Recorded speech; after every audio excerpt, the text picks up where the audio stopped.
اعوذ باللہ من الشیطان الرجیم بسم اللہ الرحمن الرحیم لن يستنكف المسيح ان يكون عبدا للہ ولا الملائکۃ المقربون ومن يستنكف عن عبادته ويستكبر فسيحشرهم إليه جميعا فأما الذين آمنوا وعملوا الصالحات فيوفيهم أجورهم ويزيدهم من فضله وَأَمَّا الَّذِينَ اسْتَنكَفُوا وَاسْتَكْبَرُوا فَيُعَذِّبُهُمْ عَذَابًا أَلِيمًا وَلَا يَجِدُونَ لَهُم مِّن دُونِ اللَّهِ وَلِيًّا وَلَا نَصِيرًا۔ سورۃ النساء آیات 171 اور 172۔ لن یستنکف، ہرگز عار محسوس نہیں کریں گے، المسیح، مسیح علیہ السلام، ان یکون عبد للہ، کہ وہ ہوں بندے، للہ، اللہ کے لیے، یا اللہ کے بندے۔ قرآن مجید میں بہت زیادہ زیر بحث جو موضوع آیا ہے وہ اللہ کی توحید، وحدانیت ہے، اللہ کو ایک ماننا ہے۔ اور ہر دور میں شیطان نے یہی کوشش کی کہ انسان کو انسانوں کی بندگی پر لگا دیا جائے،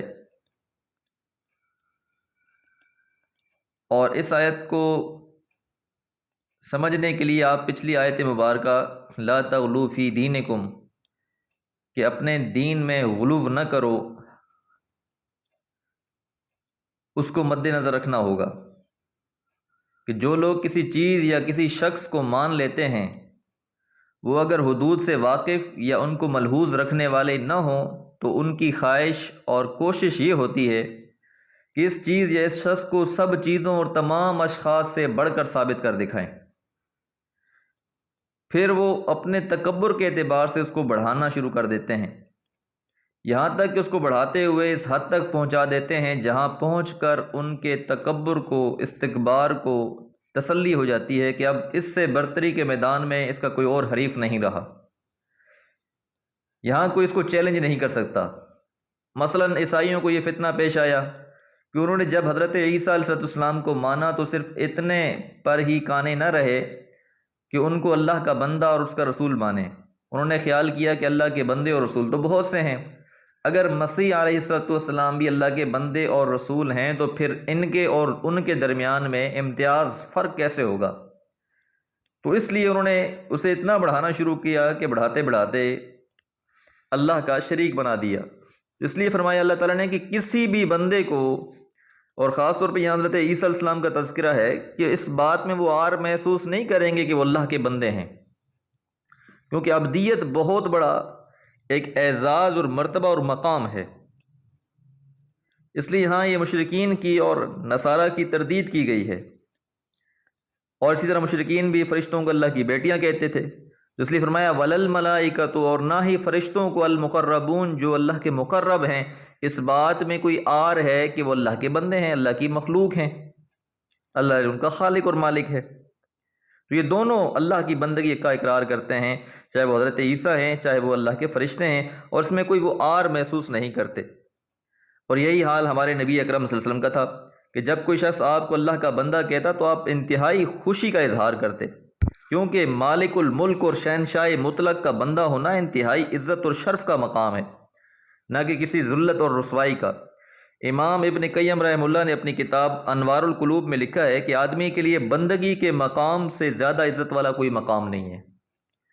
ایک شخص نا جس نے اپنے والدین کے مقام کو پہچان لیا ہے تو وہ اپنے والدین کی خدمت کر کے کس قدر خوشی محسوس کرتا ہے، کتنا اطمینان محسوس کرتا ہے، یہ وہی شخص جانتا ہے جو والدین کی قدر کرتا ہے۔ تو یہ تو اللہ تعالیٰ کی بندگی ہے، اور اللہ تعالیٰ کو اپنا خالق اور مالک ماننا ہے، تو اس کو مان کر تو چاہے وہ اللہ کے پیغمبر ہیں یا اللہ کے فرشتے ہیں، اس بات پر عار محسوس نہیں کرتے بلکہ فخر کرتے ہیں، خوشی محسوس کرتے ہیں۔ وَمَن يَسْتَنكِفْ، اور جو بھی عار محسوس کرے عن عبادت ہی، اس کی عبادت سے، کہ اللہ کی بندگی کیوں کروں، تکبر میں پڑ جائے، مبتلا ہو جائے، وَيَسْتَكْبِرْ، اور تکبر کرے، فَسَيَحْشُرُهُمْ، پس ان قریب اللہ تعالیٰ جمع کر دے گا، الیہ، اپنی طرف، جمیعا، سب کے سب کو، کہ جو بھی اللہ کے ساتھ بغاوت کرنے والے ہیں، نافرمانیاں کرنے والے ہیں، تکبر اختیار کرنے والے ہیں، اللہ کی بندگی سے اعراض کرنے والے ہیں، اللہ ان سب کو جمع کر دے گا۔ فَأَمَّا الَّذِينَ پس رہے وہ لوگ آمنوا جو ایمان لائے وَعَمِلُوا الصَّالِحَاتِ اور انہوں نے نیک اعمال کیے، بندگی کی اللہ تعالیٰ کی، فَيُوَفِّيهِمْ پس اللہ تعالیٰ ان کو پورا پورا دے گا، اجورہم ان کا معاوضہ، ان کا بدلہ، کہ جو نیکیاں کر کے آئیں اللہ تعالیٰ ان نیکیوں کا بھی بدلہ دے گا، وَيَزِيدُهُمْ اور بڑھا دے گا ان کے لیے، من فضلہ اپنے فضل میں سے، کہ صرف وہی نہیں جو انہوں نے نیکیاں کی ہیں بلکہ اللہ تعالیٰ اس میں برکت ڈالے گا اور ان نیکیوں کو کئی گنا بڑھا چڑھا کر اللہ تعالیٰ نوازے گا بندے کو۔ جس طرح حدیث مبارکہ میں آتا ہے نا کہ اللہ کے رسول نے فرمایا کہ اگر تم کوئی اللہ کی راہ میں صدقہ کرتے ہو تو اللہ تعالیٰ اس صدقے کو اس طرح پالتا ہے جس طرح تم کوئی بکری کا میمنہ ایک بچہ لے کر پالتے ہو، پرورش کرتے ہو، اس کو جوان کر دیتے ہو، اسی طرح جو تمہاری نیکیاں ہیں تم نیکی کر گزرتے ہو، اللہ تعالیٰ اس کو اپنی بارگاہ میں پالتا ہے، بڑا کرتا ہے اور اسے جوان کر کے روزے قیامت اللہ تعالیٰ تم کو عطا کرے گا۔ تو اللہ تعالیٰ تو بہت مہربان ہے۔ وَأَمَّا الَّذِينَ اسْتَنكَفُوا رہے وہ لوگ جنہوں نے آر سمجھا، وَاسْتَكْبَرُوا یعنی اللہ کی بندگی کو آر سمجھا، وَاسْتَكْبَرُوا اور تکبر کیا، اپنے آپ کو بڑا جانا، فَيُعَذِّبُهُمْ پس ان کو عذاب دے گا اللہ تعالیٰ، عذابًا علیما دردناک عذاب، کہ جس بات کے وہ مستحق نہیں تھے اس بات کا انہوں نے دعویٰ کیا، جس بات کے وہ لائق نہیں تھے اس بات کو اپنے آپ کو اس کے لائق سمجھا، ولا یجدون اور وہ نہیں پائیں گے لہم اپنے لیے من دون اللہ اللہ کے علاوہ، کہ جن کو دنیا میں وہ پکارتے رہے، جن کو وہ بڑا مانتے رہے اور ان کی شان اتنی بڑھاتے گئے کہ اللہ کو پیچھے چھوڑ دیا، اللہ سے روح جو ہے وہ